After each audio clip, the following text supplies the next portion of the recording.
മാസങ്ങൾ കടന്നുപോയി. ആദ്യം അവൻ്റെ ശിവയെ പ്രണയിച്ചും സ്നേഹിച്ചും നടന്നു. പല രാത്രികളും അവരുടേത് മാത്രമായി. അതിനിടയിൽ ശിവയുടെ കോഴ്സ് കംപ്ലീറ്റായി. പാറുവിന് ഇനിയും 2 വർഷം കൂടിയുണ്ട്. കാശി പിന്നെ പഠിപ്പ് ഫസ്റ്റ് എന്നുള്ള പോളിസി ആയതുകൊണ്ട് പാറുവിനെ അധികം ശല്യപ്പെടുത്താൻ പോകാറില്ല. വല്ലപ്പോഴും മാത്രം സ്നേഹം കൂടുമ്പോൾ കൺട്രോള് പോകുന്നതല്ലാതെ അവൻ തൻ്റെ പ്രണയം ഒരു ചുംബനത്തിൽ ഒതുക്കി നിർത്താൻ ശ്രമിക്കുമായിരുന്നു. ഇതിനിടയിൽ ആദ്യം ശിവയും തേടി ഒരു സന്തോഷ വാർത്ത കൂടി എത്തി. ശിവ ഇപ്പോൾ 2 മാസം പ്രഗ്നൻ്റ് ആണ്. അതിൻ്റെ സന്തോഷത്തിലാണ് എല്ലാവരും. ശിവ പ്രഗ്നൻ്റ് ആയതിൻ്റെ ആഘോഷം നടക്കുകയാണ് ആദിയുടെ വീട്ടിൽ.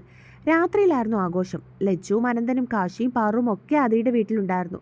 ആമ്പിള്ളേര് 3 പേരും കൂടി ഒന്ന് കൂടാന്ന് തീരുമാനിച്ചു. ആദി കുപ്പിയായിട്ട് വരുന്നത് കണ്ടതും ശിവ അവനെ നോക്കി മുഖം കൂർപ്പിച്ചു.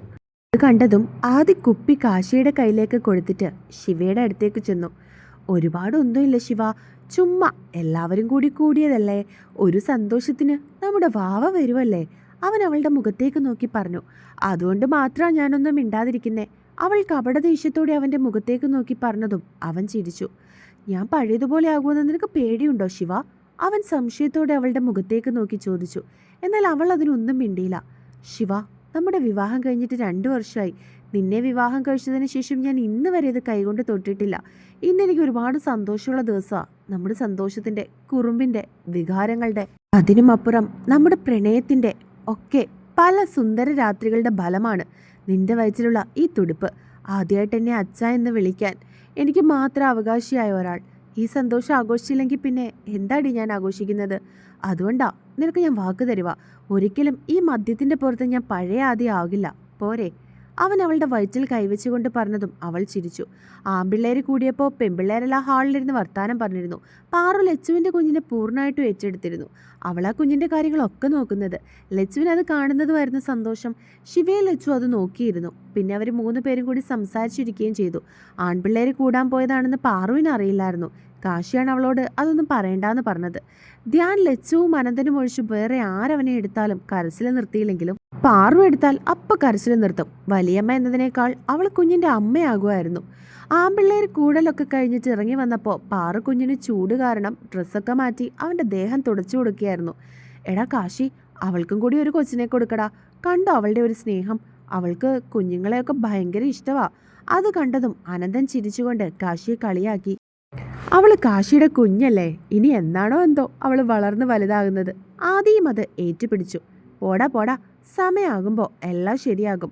ഇപ്പം അവളുടെ ഇഷ്ടത്തിന് പഠിക്കട്ടെ, അവൻ അവരെ നോക്കി പറഞ്ഞതും അവർ ചിരിച്ചു. രാത്രിയിൽ ഫുഡൊക്കെ കഴിച്ചതിന് ശേഷമാണ് അവർ മടങ്ങിയത്. അന്ന് രാത്രിയിൽ ഫോൺ നോക്കിക്കൊണ്ട് കട്ടിലിരിക്കുകയാണ് കാശി. കാശിയേട്ടാ, എനിക്ക് ഉമ്മ വേണം, അവൾ കൊഞ്ചലോടെ അവൻ്റെ മടിയിൽ കയറിയിരുന്നു കൊണ്ട് പറഞ്ഞു. അവൻ ചിരിച്ചുകൊണ്ട് അവളുടെ കവളിൽ ചുണ്ടുകൾ ചേർത്തു. ഇതല്ല, ഇവിടെത്താ. അവളുടെ ചുണ്ടുകൾ കാണിച്ചു കൊടുത്തുകൊണ്ട് അവനോട് പറഞ്ഞു. അത് നാളെ തരാം, വാ നമുക്കിപ്പോൾ കിടക്കാം. അവൻ അവളെ അവൻ്റെ മടിയിൽ നിന്നും എഴുന്നേൽപ്പിക്കാൻ ശ്രമിച്ചുകൊണ്ട് പറഞ്ഞു. അതെന്താ നാളെ, ഇപ്പം തന്നാലെന്താ? അവൾ വിഷമത്തോട് ചോദിച്ചു. അവനാണെങ്കിൽ അവൾക്ക് സ്മെല്ലടിക്കാതിരിക്കാൻ വേണ്ടി ഫോണിലേക്ക് നോക്കി അവളുടെ മുഖം അടുപ്പിക്കാതെയാണ് സംസാരിക്കുന്നത്. അവൾ ചോദിച്ചിട്ടും അവനൊന്നും മിണ്ടാതെ ഫോണിലേക്ക് തന്നെ നോക്കിയിരുന്നു. കാശിയേട്ടാ, അവൻ നോക്കുന്നില്ലെന്ന് മനസ്സിലായതും അവൾ വീണ്ടും അവനെ വിളിച്ചു. പാറു, ചെന്ന് കിടന്നേ, നാളെ കോളേജിൽ പോകേണ്ടതല്ലേ? അവൻ കുറച്ച് ദേഷ്യത്തോടെ പറഞ്ഞതും അവളുടെ മുഖം മാറി. ചുണ്ടുകൾ കൂർപ്പിച്ച് അവനെ നോക്കിയിട്ട് അവൾ പോയി കട്ടിലേക്ക് കിടന്നു. ഈ പെണ്ണ്! അത് കണ്ടതും അവൻ പതിയെ പറഞ്ഞിട്ട് ഫോൺ ചാർജ് ചെയ്യാനിട്ടിട്ട് അവളുടെ അടുത്തേക്ക് ചെന്ന് കിടന്നു. പിന്നെ അവളുടെ ഇടുപ്പിൽ കൂടി കൈ ചുറ്റിക്കൊണ്ട് അവളുടെ കഴുത്തിലേക്ക് മുഖം അമർത്തി. വേണ്ട, വിട്, എനിക്ക് ആരെയും വേണ്ട, ഞാനൊരു ഉമ്മ ചോദിച്ചിട്ട് തന്നില്ലല്ലോ. അവൾ പറഞ്ഞുകൊണ്ട് അവൻ്റെ മുഖം അവളുടെ കഴുത്തിൽ നിന്നും മാറ്റാൻ ശ്രമിച്ചു. പാറുക്കുട്ട, കാശിയേട്ടൻ കുടിച്ചിട്ടുണ്ട്. അവൻ പറഞ്ഞതും അവൾ സംശയത്തോടെ അവൻ്റെ മുഖത്തേക്ക് നോക്കി.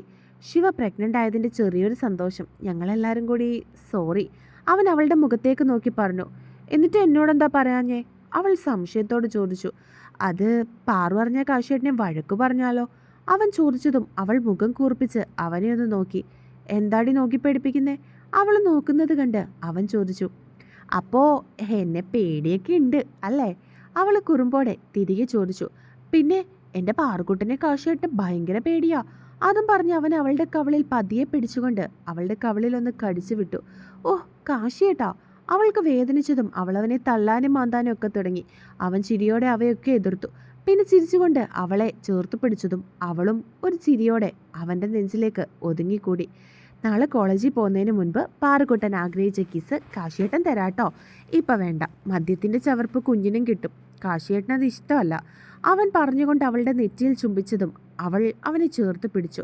പിറ്റേ ദിവസം രാവിലെ കോളേജിൽ പോകാൻ ഒരുങ്ങി നിൽക്കുകയാണ് പാറു. പാറു വാ, ഇറങ്ങാം, അവൻ അവളെ നോക്കി പറഞ്ഞു. കാശിയേട്ടാ, എന്തോ? ഉമ്മ തന്നില്ല. അവൾ അവൻ്റെ മുഖത്തേക്ക് നോക്കി പറഞ്ഞതും അവൻ ചിരിച്ചു. എടി കുറുമ്പി, നീ അതോർത്തോണ്ടിരിക്കുവാണോ? അവൻ അവളുടെ മൂക്കിൽ പിടിച്ചു വലിച്ചു. പിന്നെ തരാമെന്ന് പറഞ്ഞിട്ട് അവൾ പരാതി പോലെ അവൻ്റെ മുഖത്തേക്ക് നോക്കി പറയുന്നത് കേട്ടതും അവന് ചിരി വന്നു. എന്തിനിപ്പോൾ ചിരിക്കുന്നേ? അവൾ ചിരിക്കുന്നത് കണ്ടതും അവൾ കുറുമ്പോട് ചോദിച്ചു. ഹേയ്, എൻ്റെ കുഞ്ഞിന് അത്രയും ഇഷ്ടമാണോ ലിപ് കിസ്?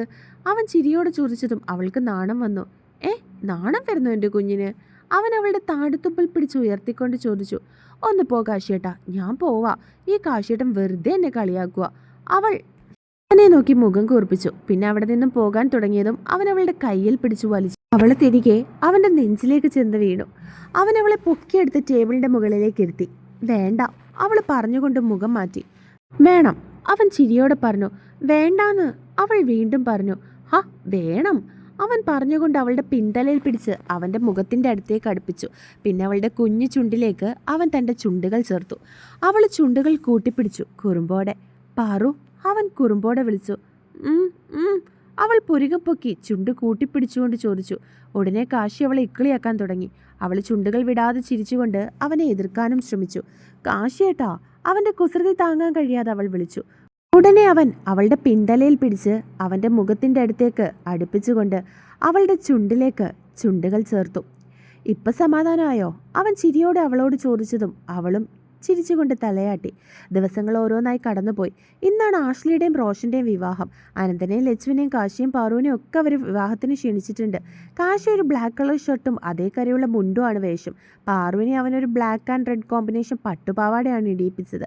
ലച്ചു ഒരു ഗ്രീൻ കളർ സാരിയായിരുന്നു. അനന്തൻ ബ്ലൂ കളർ ഷർട്ടും അതേ കരമുണ്ടും. ധ്യാനൊരു ബ്ലൂ ബനിയനും നിക്കറുമായിരുന്നു. അവരെല്ലാവരും കൂടി അവരുടെ കാറിലേക്ക് മാരേജ് ഫംഗ്ഷന് വേണ്ടി പുറപ്പെട്ടു. റോഷൻ്റെ വീടിൻ്റെ അടുത്തുള്ള ഒരു പള്ളിയിൽ വെച്ചായിരുന്നു വിവാഹം. അവർ പള്ളിയിലേക്ക് ചെന്നു. കാശിയും അനന്തനും ആണുങ്ങളുടെ ഭാഗത്തും പാറുവും ലച്ചും പെണ്ണുങ്ങളുടെ ഭാഗത്തുമാണ് ഇരുന്നത്. പാറുവിൻ്റെ തൊട്ടടുത്തായിട്ട് 2 സാരി എടുത്ത പെൺകുട്ടികൾ നിൽപ്പുണ്ടായിരുന്നു. മേക്കപ്പൊക്കെ ഇട്ട് ഭംഗിയായി നിൽക്കുന്ന പെൺകുട്ടികളായിരുന്നു. ദേ ആ ബ്ലാക്ക് കളർ ഷർട്ട് ഇട്ട് ചേട്ടനെ ഒന്ന് നോക്കിക്കേ. അതിലൊരു പെൺകുട്ടി മറ്റേ പെൺകുട്ടിയെ നോക്കി പറഞ്ഞു. ഹോ പൊളി, എന്ത് ഭംഗിയാടി ചേട്ടനെ കാണാൻ. മറ്റേ പെൺകുട്ടി ആ പെൺകുട്ടിയെ നോക്കി മറുപടി പറഞ്ഞു. കറുത്ത ഷർട്ട് എന്ന് കേട്ടതും പാറുവിൻ്റെ കണ്ണുകൾ ആണുങ്ങൾ ഇരിക്കുന്ന സൈഡിലേക്ക് തിരിഞ്ഞു.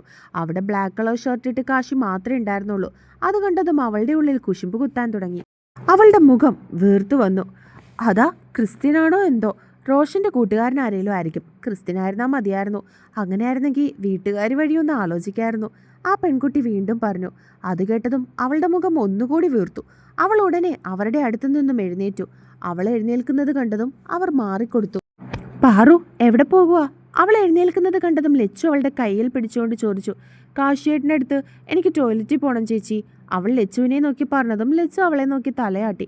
അവൾ നേരെ കാശിയുടെ അടുത്തേക്കാണ് പോയത്. അവൾ അവിടെ ചെന്ന് നിന്നിട്ട് സ്ത്രീകളൊക്കെ ഇരിക്കുന്ന സ്ഥലത്തേക്ക് നോക്കി. അവിടെ ഇരുന്ന 2 പെൺകുട്ടികൾ, ഒരാളുടെ കണ്ണുകൾ കാശിയുടെ നേർക്ക് തന്നെയായിരുന്നു. അത് കണ്ടതും അവൾ കാശിയെ ഞോണ്ടി വിളിച്ചു. അവൻ തിരിഞ്ഞു നോക്കിയതും പുറകെ നിൽക്കുന്ന പാറുവിനെയാണ് കണ്ടത്. എന്താ മോളെ? അവളെ പെട്ടെന്ന് അവിടെ കണ്ടതും അവൻ സംശയത്തോട് ചോദിച്ചു. വാ, അവൾ അവൻ്റെ കയ്യിൽ പിടിച്ചുകൊണ്ട് പറഞ്ഞു. എന്താ പാറു, എവിടേക്കാ? അവൻ സംശയത്തോടെ വീണ്ടും ചോദിച്ചു. എനിക്ക് ടോയ്ലറ്റിൽ പോകണം. അവൾ പറഞ്ഞതും അവൻ അനന്തനോട് പറഞ്ഞിട്ട് അവളെയും കൂട്ടി ടോയ്ലറ്റിലേക്ക് നടന്നു. അവൾ അവനെ കാണിക്കാൻ എന്ന പോലെ ടോയ്ലറ്റിലൊന്ന് കയറിയിട്ടിറങ്ങി. വാ, നമുക്ക് അകത്തേക്ക് പോകാം. കാശി അവളുടെ കയ്യിൽ പിടിച്ചുകൊണ്ട് പറഞ്ഞു. വേണ്ട കാശിയേട്ടാ, അകത്ത് ഭയങ്കര ചൂടാ, നമുക്ക് പുറത്തു നിൽക്കാം. അവൾ അവൻ്റെ മുഖത്തേക്ക് നോക്കി മറുപടി പറഞ്ഞു. അകത്ത് ഫാനുണ്ടല്ലോ. അവൻ സംശയത്തോടെ അവളോട് ചോദിച്ചു. കാശിയേട്ടൻ എൻ്റെ ഒപ്പം പുറത്തു നിന്നാൽ എന്താ? ഏട്ടനകത്ത് പോയിരുന്നോ? ഞാൻ പുറത്തു നിന്നോളാം. അവൾ പിണക്കത്തോടെ അവൻ്റെ മുഖത്തേക്ക് നോക്കി പറഞ്ഞതും അവൻ ചിരിച്ചു. എൻ്റെ പൊന്നെ, ഞാൻ പോകുന്നില്ല, പോരെ? അവൻ അവളെ നോക്കി പറഞ്ഞു. റോഷൻ ആശ്രയുടെ കഴുത്തിലേക്ക് മിന്നുകെട്ടി അവളെ സ്വന്തമാക്കി. പള്ളിയോട് ചേർന്നുള്ള ഒരു ഓഡിറ്റോറിയത്തിലായിരുന്നു ഫുഡൊക്കെ ക്രമീകരിച്ചിരുന്നത്. റോഷനെയും ആശ്ലിയെയും കാണാൻ വേണ്ടി അവരെല്ലാവരും ഓഡിറ്റോറിയത്തിലേക്ക് കയറി. പാറുവും ലച്ചുവും അവർക്ക് ഇരുവർക്കുമുള്ള ഗിഫ്റ്റുകൾ കൊടുത്തു. പിന്നെ ഫോട്ടോയൊക്കെ എടുത്തു. എല്ലാം കഴിഞ്ഞിട്ട് അവർ ഫുഡ് കഴിക്കാനായിട്ട് ഇരുന്നതും ആ 2 പെൺകുട്ടികൾ അവരുടെ മുൻപിൽ തന്നെ വന്നിരുന്നു. അത് കണ്ടതും അവർ മനഃപൂർവ്വം കാശിയുടെ മുമ്പിൽ വന്നിരുന്നതാണെന്ന് പാറുവിന് തോന്നി. പാറുവിൻ്റെ മുഖം കടന്നല് കുത്തിയതുപോലെ ഒന്നുകൂടി വീർത്തു. കാശിയെ വായി നോക്കിയ പെൺകുട്ടി അവൻ്റെ മുഖത്തു നിന്നും കണ്ണുകൾ എടുക്കാതെ തന്നെ അവനെ നോക്കുകയായിരുന്നു. എന്നിട്ട് അടുത്തിരുന്ന പെൺകുട്ടിയോട് അവൾ എന്തൊക്കെയോ ചിരിച്ച് പറയുന്നുണ്ടായിരുന്നു. അതൊക്കെ കണ്ടതും പാറു ആഹാരം കഴിക്കാതെ മുഖവും വീർപ്പിച്ചുകൊണ്ടിരുന്നു. പാറു, എന്താ ആഹാരം കഴിക്കാത്തത്? വീട്ടിലെ പോലെ ഒരുപാട് സമയമൊന്നും ഇവിടെ ഇരിക്കാൻ പറ്റില്ല. നമ്മൾ എഴുന്നേറ്റിട്ട് വേണം പുറത്തു നിൽക്കുന്നവർക്കൊക്കെ ആഹാരം കഴിക്കാൻ. പെട്ടെന്ന് അതങ്ങോട്ട് വാരി കഴിച്ചേ. കാശി അവളോട് പതിയെ പറഞ്ഞു. എനിക്ക് കാശിയേട്ടൻ വാരിത്താ. അവൾ അവൻ്റെ മുഖത്തേക്ക് നോക്കി പറഞ്ഞതും അവൻ സംശയത്തോടെ അവളെ നോക്കി. എനിക്ക് വാരിത്താ കാശിയേട്ടാ. അവൾ വീണ്ടും അവനെ നോക്കി പറഞ്ഞു. പാറു, ഇത് നമ്മുടെ വീടല്ല. അവൻ ചുറ്റിനും നോക്കിക്കൊണ്ട് അവളെ നോക്കി മറുപടി പറഞ്ഞു. കാശിയേട്ടനല്ലേ പറയുക, എത്ര പേരിരുന്നാലും എനിക്ക് വാരിത്തരാൻ കാശിയേട്ടന് ഒരു നാണക്കേടും ഇല്ലെന്ന്. പിന്നെന്താ? അവൾ അവൻ്റെ മുഖത്തേക്ക് നോക്കി. ശരിക്കും മുൻപിലിരിക്കുന്ന പെൺകുട്ടികളെ ഒന്ന് കാണിക്കണമെന്ന് മാത്രമേ അവൾ കരുതിയുള്ളൂ. അവൾ ഇടയ്ക്കിടയ്ക്ക് പാളി അവരെ നോക്കുന്നുണ്ട്. അപ്പോഴെല്ലാം അവർ അങ്ങോട്ട് തന്നെ നോക്കിയിരിക്കുകയായിരുന്നു. കാശി അവൾ പറയുന്നത് കേട്ടതും പ്ലേറ്റിൽ നിന്നും ഒരു ഉരുളയെടുത്ത് അവൾക്ക് നേരെ നീട്ടി. അവൾ മുൻപിലേക്കൊന്ന് പാളി നോക്കി. ആ പെൺകുട്ടി അപ്പോഴും കാശി തന്നെ നോക്കി സംശയത്തോടെ ഇരിക്കുകയായിരുന്നു. അവൻ ഉരുള അവൾക്ക് നേരെ നീട്ടുന്നത് കണ്ടതും ആ പെൺകുട്ടി സംശയത്തോടെ നോക്കുന്നത് കണ്ടതും പാറു മനസ്സിൽ ചിരിച്ചുകൊണ്ട് വാ തുറന്നു. അവൻ ആ ഉരുള വായിലേക്ക് വെച്ചു കൊടുത്തതും അവൾ അടിയിൽ കിടന്ന താലിമാല എടുത്ത് മുൻപിലേക്കിട്ടു. എന്നിട്ട് ആ പെൺകുട്ടിയെ നോക്കി അവളൊന്ന് പുരികം പൊക്കി. അവർ ഭാര്യ ഭർത്താവുമാണെന്ന് മനസ്സിലാക്കിയ ആ പെൺകുട്ടി ചമ്മലോടെ മുഖം കുനിച്ചു. അവൾ വിജയിച്ചിരി ചിരിച്ചതും കാശി അവൾക്ക് നേരെ അടുത്ത ഉരുളയും നീട്ടിയിരുന്നു. ഇനി ഞാൻ ഒറ്റയ്ക്ക് കഴിച്ചോളാം, കാശിയേട്ടൻ കഴിച്ചോ. അവൾ അവൻ്റെ മുഖത്തേക്ക് നോക്കി പറഞ്ഞിട്ട് അവളുടെ പ്ലേറ്റിൽ നിന്നും വാരിക്കഴിച്ചു. കാശിയാണെങ്കിൽ ഇവളെന്താ അന്യൻ്റെ മോളാണോ എന്നുള്ള രീതിയിൽ അവളെ തന്നെ നോക്കി. എന്നാലേ അവളിതൊന്നും തന്നെ ബാധിക്കുന്ന പ്രശ്നമല്ല എന്ന് പറഞ്ഞ് ചിക്കൻ ഫ്രൈ ഒക്കെ കഴിക്കുന്ന തിരക്കിലായിരുന്നു. കാശി എന്തേലും ആകട്ടെ എന്ന് കരുതി അവൻ്റെ പ്ലേറ്റിൽ നിന്നും കഴിക്കാനും തുടങ്ങി.